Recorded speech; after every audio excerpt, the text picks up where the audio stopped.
So ayun mga ka-Olbis, napadayo na nga tayo dito sa may Umping, Binondo, Manila. At tingnan nyo mga ka-Olbis, ang daming tao.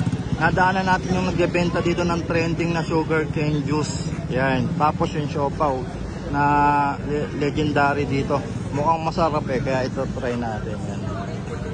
Na-curious ako mga ka-Olbis, mukhang masarap ang dahil bumibili kaya itatry natin yan.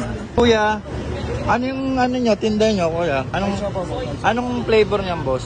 Ham and cheese. Cheese. Yung isa, boss. Solo po, sir. Yan. Magkano naman isang order niyan? 200. 200. Anong pangalan mo, boss? Eric. Magkano, kuya? Isa? 50. Sige nga, kuya, pa-order nga isa. Kuya, anong oras kayo nag-open dito? Mga sir, mga latay. Hanggang? Araw-araw. Yun, salamat, bossing. So ayun mga ka-Olbis, no, napadayo na nga tayo dito sa may Umping, Binondo, Manila. Yan, titikman natin yung trending dito na siopaw. Bali ito, yung flavor na ito, cheese saka ham. Yan, tingnan natin. 50 pesos lang to guys, yan to kalaki. Saka mainit pa siya in fairness. Ayan, tingnan natin. Wow, grabe. Ang daming sahog guys, hindi tinipid ha. Tikman na natin. Sarap niya, para siyang pizza. Ayun. Ang sarap ng lasa niya.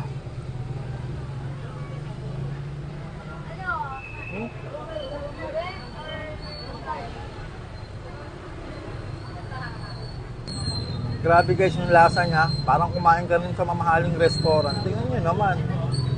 Hindi tinipid. Ayan, no? Kala mo hindi street food yung kinakain mo eh. Sarap. Panalo ito. 50 pesos to. Napakasulit na guys. Tapos bumili din tayo ng sugar cane nila na 100 pesos. Yan. Ganito kalaki siya. Ito yung trending din sa TikTok eh. Yan, no? Ito lang yan sa may Umping, Binondo. Try nyo to pag napadpad kayo dito. Tikman na natin.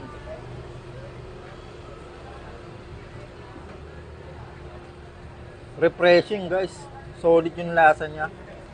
Eto guys, ang maganda dito. Literal na lang to. Na sugar cane. Wala siyang nilagay na asukal na. Baga, natural lang to. Kaya ang sarap niya. Promise. Hindi siya masyadong matamis. Saktong-sakto lang yung lasa niya.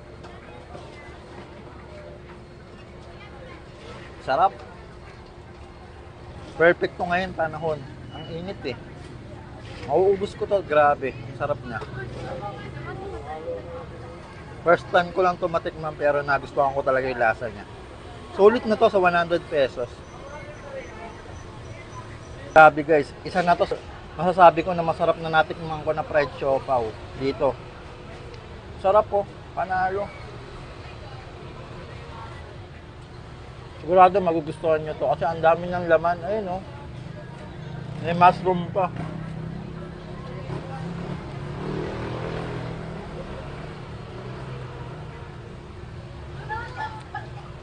Busog ka talaga dito sa dalawa na to eh. Perfect combination. Kaya try nyo na to pag napunta kayo sa Umping, Binondo guys. Solid. Tingnan nyo guys. Ang daming bumibili sa kanila oh. So ayun mga ka-Olbis, sumapadpad kayo dito sa may Umping, Binondo. Ayan, nandito lang sila sa may gilid. Panalo yung ano nila dyan, sugar cane, tsaka siopaw, siomay. Tikman nyo, promise. Quality.